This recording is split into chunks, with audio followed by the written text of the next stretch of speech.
What up, guys? It's 11:30 Friday morning. I'm pretty much done for the day. I'm just gonna get this Q&A done here.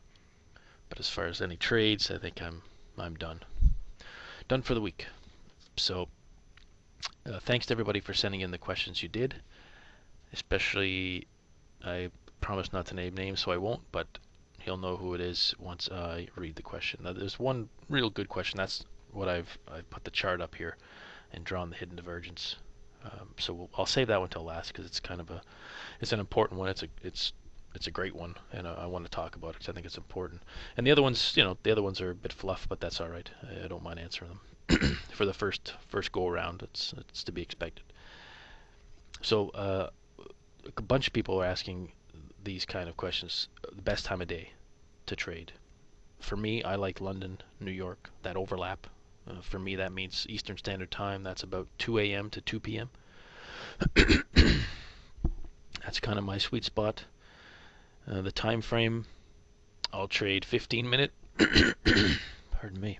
Take a drink. 15-minute and 5-minute. That's typically what I like to trade as far as time frame charts. I also trade a lot of range charts, which today's was a range chart, and yesterday's video actually was a range chart as well. So I'll talk about the range charts more, in a week or two. I've got some cool stuff coming out. I want to give you guys a chance so you can the script to use on MT4, so you can have a look at range bar charts yourself. So keep an eye on the blog for that. So yeah, those are the three. 15, 5, and then range charts. Currencies. What currencies do I prefer? Euro dollar, pound dollar, euro yen. Those are the three for me that I get enough trades out of those three, and they move the way I like and the way I trade for me to be able to make money. And yeah, those are the three big ones. Now I do look at Aussie yen, Aussie dollar, Euro Swiss, pound yen once in a while, and the dollar CAD I look at as well. Pardon me. But the main ones are the Euro dollar, pound dollar, Euro yen. Those are the sweet spot ones for me. Do I have any trading systems I could recommend? Uh, I I do sometimes. I bet you I get probably averages of a strategy every day that I get sent to me to have a look at, to you know critique, and most of them are crap, really crap. And then there's some that are they're just marginal, and then there's even fewer that are actually spot on. And so I got to weed through the crap before I recommend anything. So those will come, but don't hold your breath, because there's yeah. I mean, I typically need to talk to the guy and who developed it, and like trade it for a month, or at least a couple of weeks, just to see what's so it's a long drawn out process typically, so you won't get a lot of recommendations. But when you do, there'll be good ones. So that's that. All right, so that's kind of the fluff questions, I guess. But thanks, guys. I mean, it covers some, and I'm sure everybody wanted to know my thoughts on the currencies and time frames and time of day, so that's cool. But this chart that we have up here now, that the pound dollar, and it's a 5-minute chart on January 7th, and it's on the video. It's in the video section of the blog. You can watch the video if you haven't seen it already. And I've drawn the hidden divergence, pretty obvious. And the blue line here in the middle, that was my entry. And this top red line was my exit. Bottom red line was my stop. So that gave me 20 pips. It was a great trade. I was thrilled, and I think that was 7 days ago. So it was last Friday. Yeah, that was the non-farm payroll. So I let non-farm payroll play out, and then this trade showed up, and it was great. That was a great trade. So the question was, why didn't I, instead of having my top red line, my target, here, why didn't I have it here? Or why didn't I have it up here? And it's a good question, and I get that kind of question a lot after the fact. Why didn't you take 100% of the move? And I was talking to a buddy last night, and we were talking about this kind of scenario. And sticking to your plan. And it was his quote that says, "This move here is other people's money," which I thought was mad genius, and it is, because that's not my trade. That's not my strategy. That's not my trading plan. That has nothing to do with me. So when I stick to my plan, stick to my strategy, this is what I make. 20 pips. Fantastic. This other stuff, that's somebody else's trade. Now, maybe you do have it in your trading plan to risk 20 to make 40, so you'd be up here somewhere. And that's great. That's nothing wrong with that.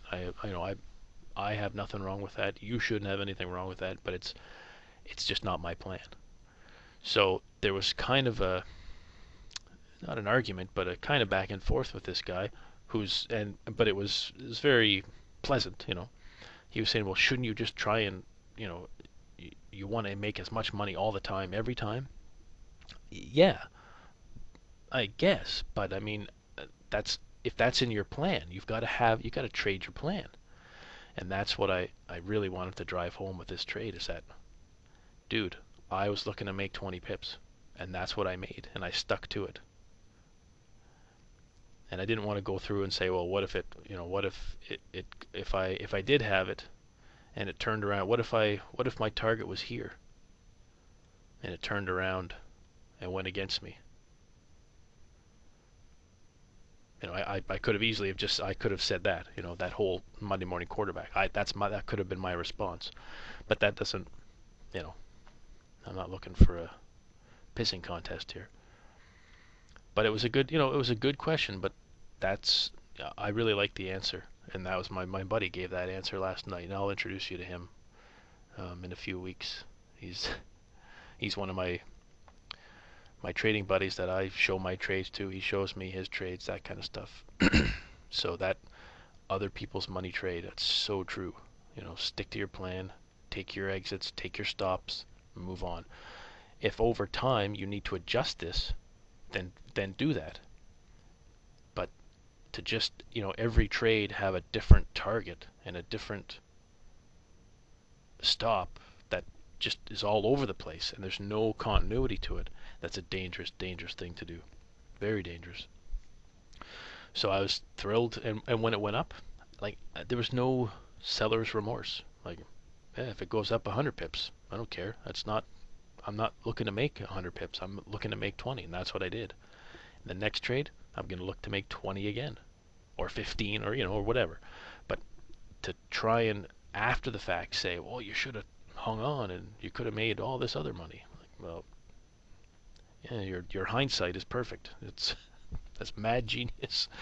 And I'm not looking for hindsight. I want to get paid. I want to make my target that makes sense to my stop.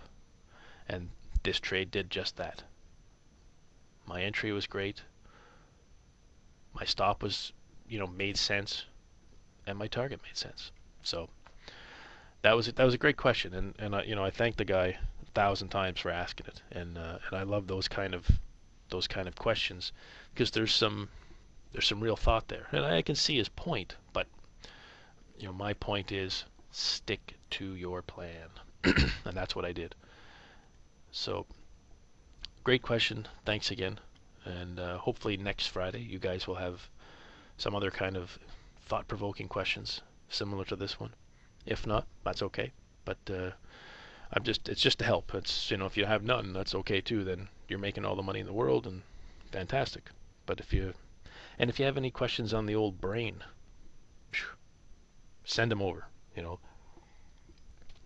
That's those are fun questions, because I've gone through those, and guys I know and trade with. We talk about that all the time. We talk about that whole that gut. Oh, I just got punched in the gut today, punched in the brain today. But you get over it, and it's not a big deal. And so what? A losing trade, you know. So any kind of question like that, fire it over. Question on the spreadsheet that you got. If you're wondering how to fill it out, or if you've got an addition to it, you know, and it doesn't even have to. You don't just have to send a question. If you have a comment, you know, you can say you're an idiot or whatever. I don't care. Just, you know, some feedback, guys. So, or if you've got something to share, like I know there's some of the traders are pretty smart, like very advanced. You know, some way more than me, and that's great. And that's, I mean, I can learn from everybody. Everybody I can learn something from. So if you've got something that you want to share with everybody, send it over. You know, if you want to do a video, I'll post that video on. Like, you know, if it's gonna help, if it's gonna help other guys, then that's great. So, you know, I know not many people are gonna want to do that, and that's fine. But you know, if you do, if you don't want your name, that's fine too. I can just put the video up or just the audio or whatever. But if you've got something of real value that you want to share, by all means, you know, send me an email. And you can do that at this address.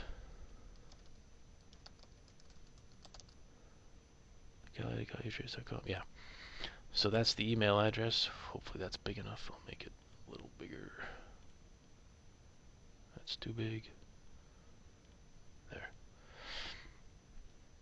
So that's where I can be reached. And I'm pretty good for getting back to you fairly quickly. Check it a few times a day. So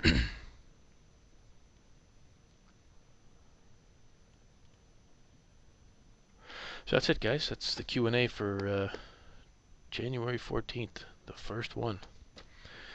Hoorah.